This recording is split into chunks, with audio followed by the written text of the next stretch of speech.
আসসালামু আলাইকুম।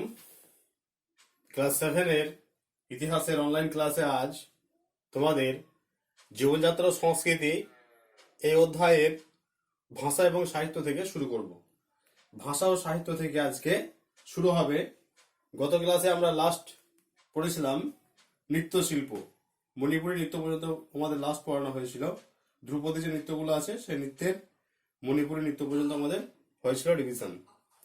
আজ ভাষা ও সাহিত্য থেকে রিভিশন শুরু করছি। ইসলাম ধর্ম, ইসলামের জন্ম হয়েছিল আরব দেশে এবং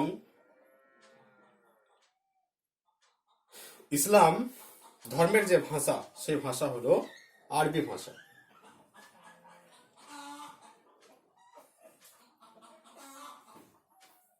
বেশ কিছু সরকারি বই আরবি ভাষায় লেখা হতো।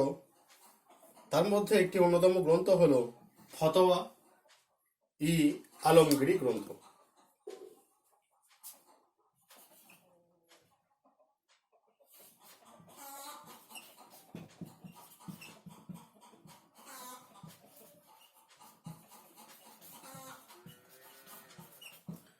ফতোয়া ই আলমগীরি আরবি ভাষায় লেখা একটা অন্যতম গ্রন্থ এবং এই গ্রন্থটি ইসলামের আইন ব্যবস্থার একটি বিশ্বাসযোগ্য দলিল। এই ফতোয়া ই আলমগীরি গ্রন্থটি ইসলামের আইন ব্যবস্থার একটি বিশ্বাসযোগ্য দলিল। আজকের দিনেও মুফতি সাহেবরা এই ফতোয়া ই আলমগীরি গ্রন্থ থেকে উদ্ধৃতি দিয়ে যে তারা যে এগুলো দেন সেইগুলো এই ফতোয়া ই আলমগীরি গ্রন্থ থেকে রেফারেন্স হিসেবে তারা দেন।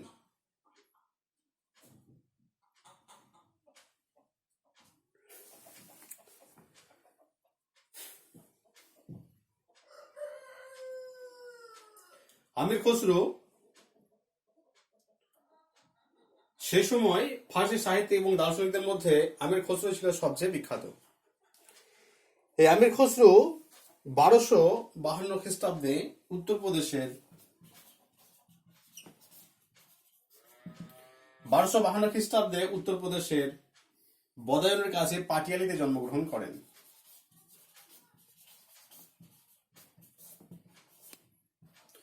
উত্তরপ্রদেশের বদায়ুনের কাছে পাটিয়ালিতে জন্মগ্রহণ করেন। তিনি সবক এ হিন্দের আবিষ্কারক, সবক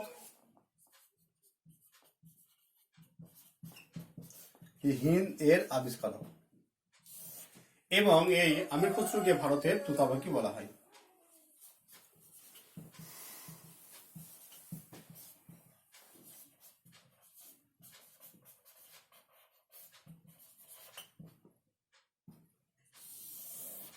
আমির খসরুকে ভারতের তুতাবাকি বলা হয়।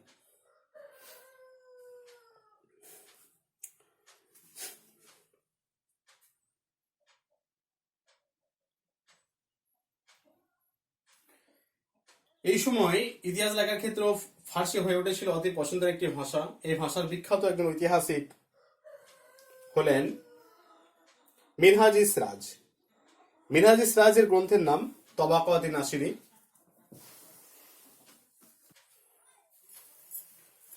দেখো এখানে তোমাদের তিনটে গ্রন্থের নাম লিখেছি। একটি হলো মিনহাজ-ই সিরাজ, এগুলো সব ফার্সি ভাষায় বিখ্যাত গ্রন্থ। ফার্সি ভাষা মিনহাজ-ই সিরাজের বিখ্যাত গ্রন্থ হলো তবাকাত-ই নাসিরী। মিনহাজ-ই সিরাজের একটি বিখ্যাত গ্রন্থ, ফার্সি ভাষায় একটি বিখ্যাত গ্রন্থ হলো তবাকাত-ই নাসিরী। ইসামি, মোহাম্মদ ইসামি রচিত গ্রন্থের নাম ফুতুউস সালাতিন। ফুতুউস সালাতিন। আর হাসান নিজামীর লেখা গ্রন্থের নাম হলো তাজুল মাসির।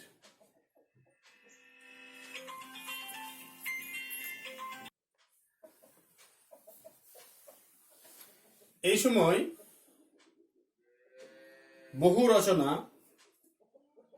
সংস্কৃত ভাষা থেকে ফার্সি ভাষায় অনুদিত হয় এবং এই ধারার অন্যতম লেখক ছিলেন জিয়া নকশাবি। তিনি সংস্কৃত ভাষা থেকে গল্পমালা ফার্সি ভাষায় অনুবাদ করেন। তার নাম দিয়েছিলেন তুতিনামা।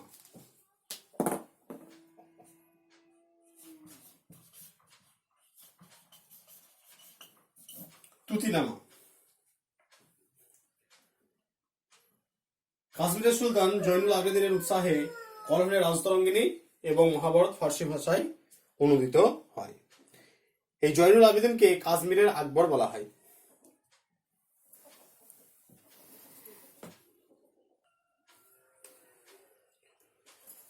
জৈনুল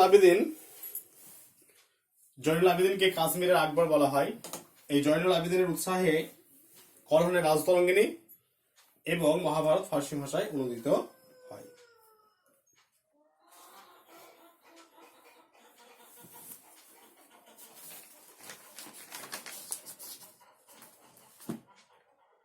বাবরের আত্মজীবনীর নাম তুজুকি বাবরি বা বাবরনামা। এটি তুর্কি ভাষায় রচিত একটি গ্রন্থ।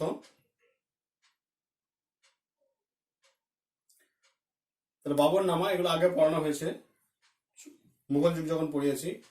গুলবদন বেগমের লেখা হুমায়ুন নামা ফার্সি ভাষায় একটি বিখ্যাত গ্রন্থ।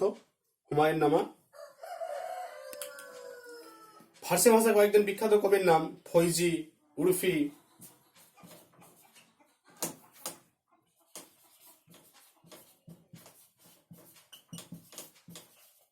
নাজিরি,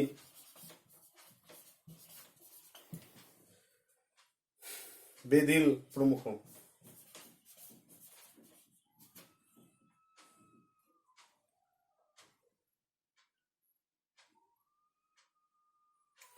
মুঘল সম্রাট আকবরের শাসনকালে ফার্সি সাহিত্যকে তিনটি ভাগে ভাগ করা যায়। একটা হলো ইতিহাস, একটা হলো অনুবাদ সাহিত্য এবং আরেকটা হলো কবিতা। ইতিহাস,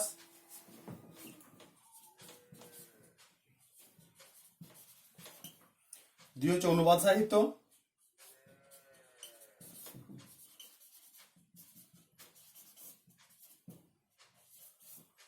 আর 3 নম্বর হলো কবিতা। তাহলে মুঘল সম্রাট আকবরের শাসনকালে ফার্সি সাহিত্যকে তিনটি ভাগে ভাগ করা হয়েছিল। একটা হলো ইতিহাস, একটা হলো অনুবাদ সাহিত্য, আর একটা হলো কবিতা। বদায়ুনি রচিত একটি গ্রন্থের নাম হলো মুনতাখাব উত তাওয়ারিক। নিজামুদ্দিন আহমেদ রচিত একটি গ্রন্থের নাম তবাকাত-ই আকবরী এবং আবুল ফজল রচিত দুটি গ্রন্থের নাম আকবরনামা এবং আইনি আকবরী। পাদশাহনামা নামে একটি বিখ্যাত গ্রন্থ আছে। সেই পাদশাহনামা গ্রন্থটির রচয়িতা আব্দুল হামিদ লাহোরী।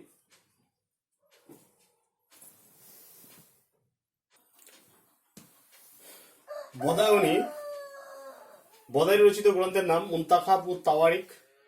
নিজামুদ্দিন আহমেদ রচিত গ্রন্থের নাম তবাকাত-ই আকবরী এবং আব্দুল হামিদ লাহোরী রচিত গ্রন্থের নাম পাদশাহনামা।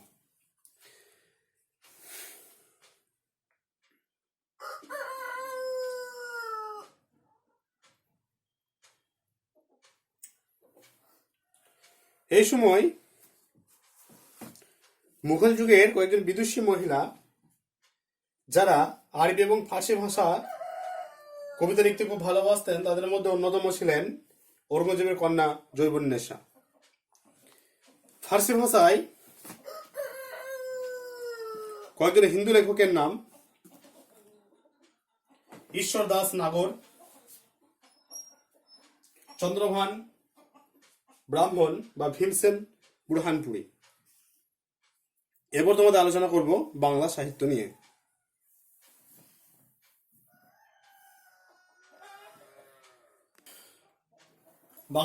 বাংলা সাহিত্যে শ্রীকৃষ্ণ কীর্তন গ্রন্থটি কার লেখা? শ্রীকৃষ্ণ কীর্তন গ্রন্থটি বড়ু চণ্ডীদাসের লেখা। পাঁচালী কি? তোমাদের একটা প্রশ্ন আছে, পাঁচালী কি?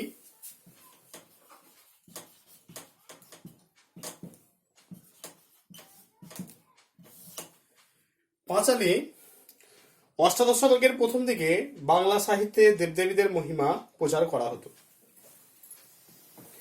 সাধারণ মানুষদের জীবনযাপন পদ্ধতি এখানে আলোচনা করা হতো। দেবদেবীদের মহিমা প্রচারকে সাধারণ মানুষরা সুর করে গাইতেন। এদের বলা হয় পাঁচালী।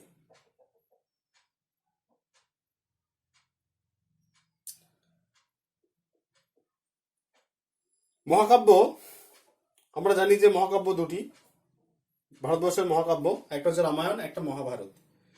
রামায়ণ এবং মহাভারত দুটি হলো মহাকাব্য। রামায়ণ রচনা করেছিলেন বাল্মীকি মুনি এবং মহাভারত রচনা করেছিলেন ব্যাসদেব বা বেদব্যাস বা কৃষ্ণ দ্বৈপায়ন ব্যাস। শ্রীকৃষ্ণ বিজয় গ্রন্থটি রচনা করেছিলেন মালাধর বসু। মঙ্গল কাব্য কাকে বলে? মঙ্গল কাব্য কয়টি ভাগে বিভক্ত এবং কি কি? মঙ্গল বাংলা সাহিত্যে চণ্ডী, মনসা ও ধর্ম এই সমস্ত দেবদেবীদের মর্তে আগমন এবং তাদের পূজা লাভের গল্প কাহিনীকে বলা হয় কাব্য। মঙ্গল কাব্য, মঙ্গল কথার অর্থ হলো ভালো। মঙ্গল কাব্যকে তিনটি ভাগে ভাগ করা যায়: চণ্ডী মঙ্গল, মনসা মঙ্গল এবং ধর্ম মঙ্গল।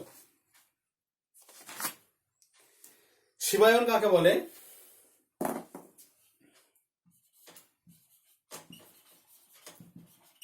শিবায়ন মহাদেব বা শিবকে নিয়ে বাংলা সাহিত্যে লেখালেখি শুরু হয়েছিল এই সময়কালে, একে বলা হয় শিবায়ন। নাথ সাহিত্য কাকে বলে? নাথ যোগী নামে এক সম্প্রদায় বাংলায় ছিল। এদের ধর্ম, কর্ম, আচার আচরণ নিয়ে বাংলা সাহিত্যে লেখালেখি শুরু হয়েছিল, একে বলা হয় নাথ সাহিত্য। চৈতন্য জীবনী কাব্য কাকে বলে? বাংলায় বৈষ্ণব ধর্মের প্রবর্তক ছিলেন শ্রী চৈতন্যদেব। শ্রী চৈতন্যদেবের জীবনী নিয়ে যে সাহিত্য লেখা হয়েছিল তাকে বলা হয় চৈতন্য কাব্য। চৈতন্য জীবনীমূলক কাব্য বা চৈতন্য কাব্য। উদাহরণ হলো কৃষ্ণদাস কবিরাজের লেখা চৈতন্য চরিতামৃত। পদ্মাবতী গ্রন্থটি কে রচনা করেছেন? পদ্মাবতী কাব্য, এই পদ্মাবতী কাব্য রচনা করেছিলেন সৈয়দ আলাউল, এবং এখানে আলাউদ্দিন খলজি চিতর অভিযানের কথা বলা আছে। এবার বিজ্ঞান এবং প্রযুক্তি নিয়ে আলোচনা করব।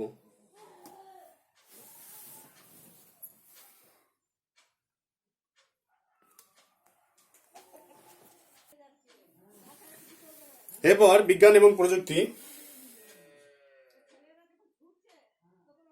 কিতাবুল হিন্দ একটা বিখ্যাত গ্রন্থ। কিতাবুল হিন্দ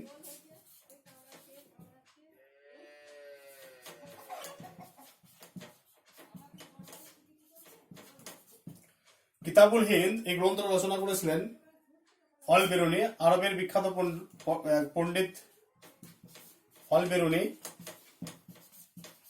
এই গ্রন্থ রচনা করেছিলেন। এই গ্রন্থে অল বেরুনি ভারতের যে প্রযুক্তিবিদ্যা, বিজ্ঞান, চিকিৎসা বিজ্ঞান এবং জ্যোতির্বিজ্ঞান সম্পর্কে তিনি বেশ কিছু তথ্য তুলে ধরেছেন। ভারতবর্ষের সুলতানি শাসনের সূচনার সঙ্গে গ্রিক, আরবির ইউনানি শাখা বা ইউনানি যে চিকিৎসা শাস্ত্র, সেই চিকিৎসা শাস্ত্র গড়ে উঠেছিল। উত্তর ভারত থেকে এই চিকিৎসা পদ্ধতি সারা ভারতে ছড়িয়ে পড়ে। এর সঙ্গে সঙ্গে ইউরোপীয় চিকিৎসা পদ্ধতিও ভারতবর্ষে শুরু হয়। মধ্যযুগে জ্যোতির্বিজ্ঞানের ব্যাপক উন্নতি ঘটে। ফিরোজ শাহ তুঘলক দিল্লিতে একটি উঁচু মিনারের ওপর মানমন্দির নির্মাণ করেন। এই মানমন্দিরের ওপর একটি সূর্য ঘড়ি বসানো হতো। মুঘল সম্রাট আকবর বিজ্ঞান বিষয়ে আগ্রহী ছিলেন। তার দরবারে অঙ্ক, জ্যোতির্বিদ্যা এবং ভূগোলের ওপর বিশেষ নজর দেওয়া হতো।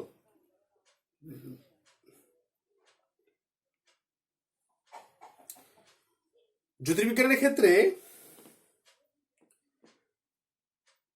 জয়পুরের রাজা জয়সিংহ বিশেষ অবদান রাখেন। তিনি দিল্লি, জয়পুর, মথুরা, উজ্জয়িনীতে মানমন্দির নির্মাণ করেন। এ থেকে আমরা জানতে পারি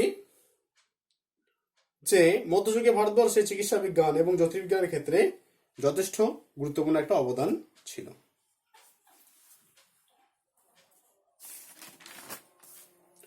ভারতে চরকা ব্যবহারের কথা আমরা প্রথম কোন গ্রন্থ থেকে জানতে পারি? সুলতানি যুগের ঐতিহাসিক ইসামির ফুতুহ সালাতিন গ্রন্থ থেকে আমরা জানতে পারি এই চরকা ব্যবহারের কথা। পারসিক চক্র কি কাজে ব্যবহৃত হয়? পারসিক চক্র জল তোলার কাজে ব্যবহৃত হয়। এই পারসিক চক্র পশু শক্তির সাহায্যে কাজ করে।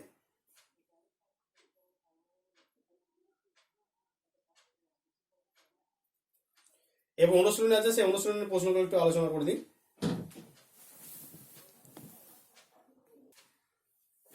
অনুশীলনে শূন্যস্থান পূরণ আছে। প্রথম শূন্যস্থান দেখো, কয়েক টালি এবং ইট, সিমেন্ট এবং বালি, শ্বেতপাথর ব্যবহার করে বাংলায় সুলতানি এবং মুঘল আমলে সাধারণ লোকের বাড়ি বানানো হতো। তাহলে সঠিক উত্তর হবে টালি এবং ইট।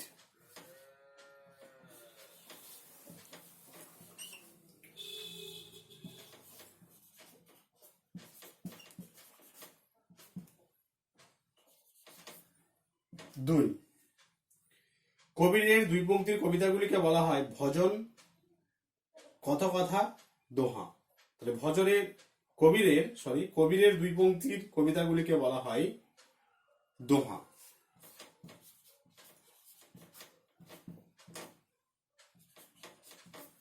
গয়া আছে, সুফিরা গুরুকে মনে করত পীর, মুরিদ, বেসরা। তাহলে সুফিরা গুরুকে মনে করত পীর।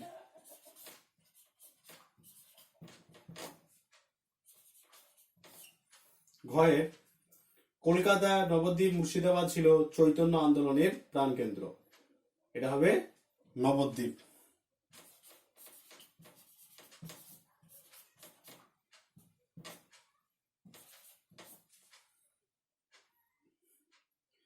নানক, কবির, মীরাবাই ছিলেন শ্রীকৃষ্ণ গিরিধারী সাধিকা।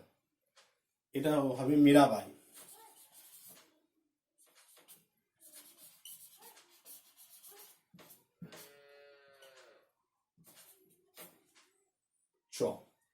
দীন ইলাহির বৈশিষ্ট্য ছিল মুঘল সম্রাট এবং তার অভিজাতদের মধ্যে গুরু শিষ্যের, মালিক শ্রমিকের, রাজা প্রজার সম্পর্ক। তাহলে দীন ইলাহির বৈশিষ্ট্য ছিল মুঘল সম্রাট এবং তার অভিজাতদের মধ্যে গুরু শিষ্যের সম্পর্ক।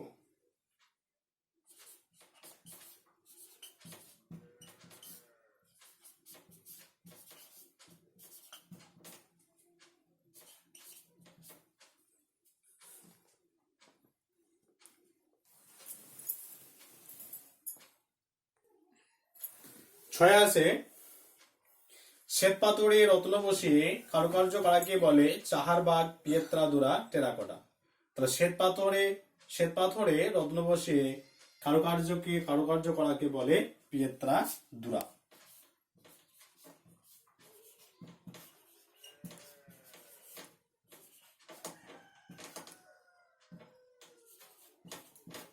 বুটিজয় আছে, মহাভারতের ফার্সি অনুবাদের নাম হামজানামা, তুতিনামা, রজমনামা।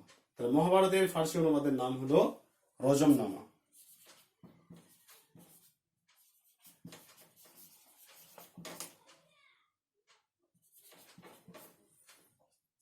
ঝ, দস্তবন্দ, মীর শহীদ আলী, আব্দুস সামাদ।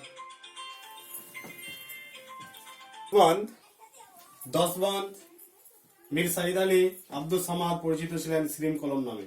এটা হবে আব্দুস সামাদ।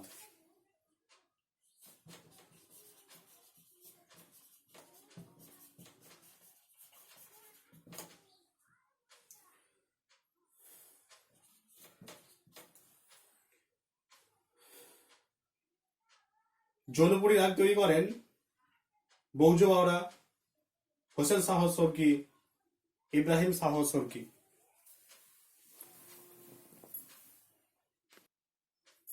এটা হবে হোসেন শাহ সরকি।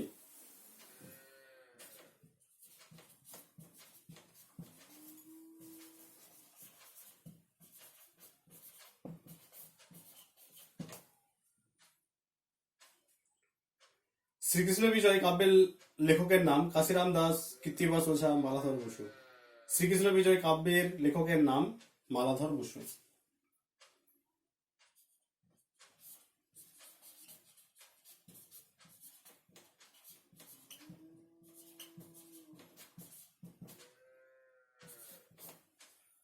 ঠ, পারসিক চক্র কাজে লাগানো হতো জল তোলার জন্য, কামানের গোলা সরার জন্য, বাগান বানানোর জন্য। তাহলে পারসিক চক্র কাজে লাগানো হতো জল তোলার জন্য।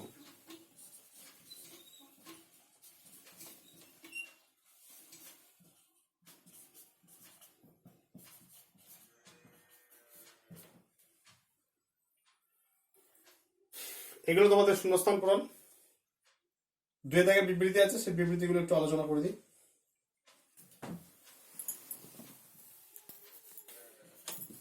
বিবৃতি 2 এর ক, নদীর ধারে শিল্পগুলি তৈরি হতো। বিবৃতিতে আছে যে নদীর ধারে শিল্পগুলি তৈরি হতো। ব্যাখ্যা 1, নদীর ধারে শিল্প তৈরি করলে কর লাগতো না। ব্যাখ্যা 2, সেকালে সব মানুষই নদীর ধারে থাকতো। আর ব্যাখ্যা 3, কাঁচামাল আমদানি এবং তৈরি মাল রপ্তানির সুবিধা হতো। তাহলে ব্যাখ্যা 3 হবে সঠিক উত্তর। ব্যাখ্যা 3 সঠিক উত্তর। বিবৃতি 2 ক্ষয় আছে, দেখো ক্ষয় আছে, চৈতন্য বাংলা ভাষাকে ভক্তি প্রচারের মাধ্যম হিসেবে গ্রহণ করেছিলেন। চৈতন্য বাংলা ভাষাকে ভক্তি প্রচারের মাধ্যম হিসেবে গ্রহণ করেছিলেন। ব্যাখ্যা 1, তিনি শুধু বাংলা ভাষা জানতেন। ব্যাখ্যা 2, সেকালের বাংলার সাধারণ মানুষের মুখের ভাষা ছিল বাংলা। আর ব্যাখ্যা 3, ভক্তি বিষয়ক সব বই বাংলা ভাষায় লেখা হয়েছিল। তাহলে সঠিক উত্তর হলো ব্যাখ্যা 2।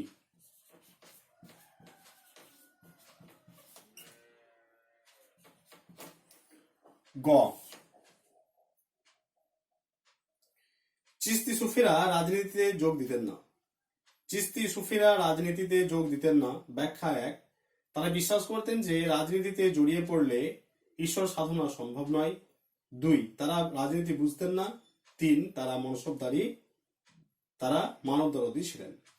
তার ব্যাখ্যা 1 বলছে তারা বিশ্বাস করতেন যে রাজনীতিতে জড়িয়ে পড়লে ঈশ্বর সাধনা সম্ভব নয়। ব্যাখ্যা 2, তারা রাজনীতি বুঝতেন না।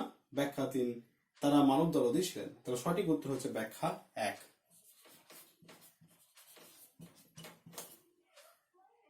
ঘ, আকবর দিন ইলাহি প্রবর্তন করেন। ব্যাখ্যা 1, তিনি বৌদ্ধ ধর্মের অনুরাগী ছিলেন। ব্যাখ্যা 2, তিনি অনুগত গোষ্ঠী গড়ে তুলতে চেয়েছিলেন। ব্যাখ্যা 3, তিনি যুদ্ধ করা ছেড়ে দিয়েছিলেন। তাহলে আকবর দিন ইলাহি প্রবর্তন করেছিলেন, এর সঠিক ব্যাখ্যা হলো 2। ব্যাখ্যা 2, তিনি অনুগত গোষ্ঠী গড়ে তুলতে চেয়েছিলেন। তাহলে ব্যাখ্যা 2 হচ্ছে সঠিক উত্তর।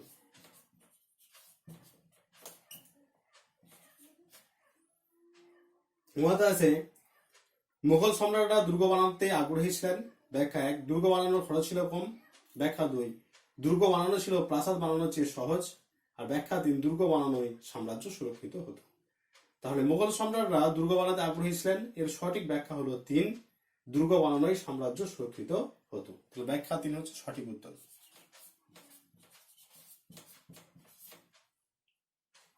চ,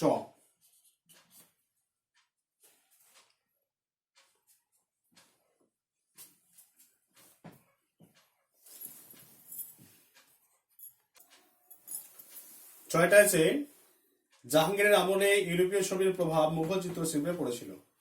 জাহাঙ্গীরের আমলে ইউরোপীয় ছবির প্রভাব মুঘল চিত্রশিল্পে পড়েছিল। ব্যাখ্যা 1, এই সময়ে ইউরোপীয় ছবি মুঘল দরবারে আসতে শুরু করেছিল। ব্যাখ্যা 2, মুঘল শিল্পীরা সবাই ছিলেন ইউরোপীয়। ব্যাখ্যা 3, ভারতীয় শিল্পীরা এই সময় ইউরোপ থেকে ছবি আঁকা শিখে এসেছিলেন।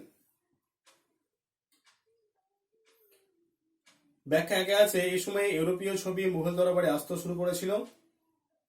2, মুঘল শিল্পীরা সবাই ছিলেন ইউরোপীয়।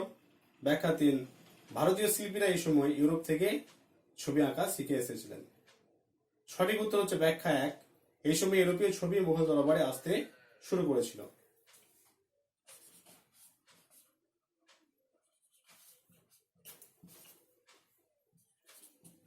ছ, মধ্যযুগের মণিপুরের নৃত্যে রাধাকৃষ্ণ ছিলেন প্রধান চরিত্র। ব্যাখ্যা 1, ভারতের নৃত্যের দেবদেবী হলেন রাধা এবং কৃষ্ণ, কৃষ্ণ এবং রাধা। ব্যাখ্যা 2, এই সময় বৈষ্ণব ধর্ম মণিপুরে বিস্তার লাভ করেছিল। আর ব্যাখ্যা 3, চৈতন্যদেব ছিলেন মণিপুরের লোক। মধ্যযুগের মণিপুরের নৃত্যে রাধাকৃষ্ণ ছিলেন প্রধান চরিত্র। ব্যাখ্যা 1, ভারতে নৃত্যের দেবদেবী হলেন রাধাকৃষ্ণ। 2, এই সময় বৈষ্ণব ধর্ম মণিপুরে বিস্তার লাভ করেছিল। আর ব্যাখ্যা 3, চৈতন্যদেব ছিলেন মণিপুরের লোক। তো সঠিক উত্তর হচ্ছে ব্যাখ্যা 2, এই সময় বৈষ্ণব ধর্ম মণিপুরে বিস্তার লাভ করেছিল। ব্যাখ্যা 2।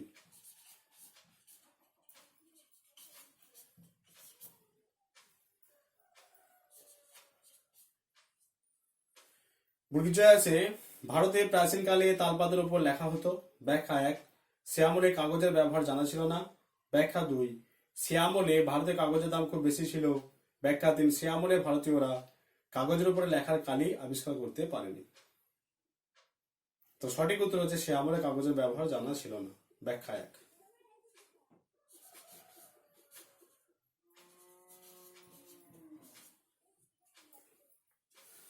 তোমাদের এই জীবনযাত্রা এবং সংস্কৃতি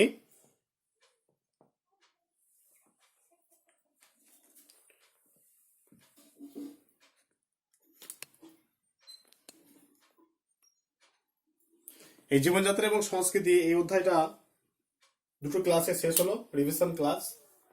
যদি কারো কিছু বুঝতে অসুবিধা হয় অবশ্যই আমাকে বলবে। নেক্সট যে টপিক দুটো বাকি আছে পরের ক্লাসে আমরা সেগুলো রিভিশন করব। ঠিক আছে।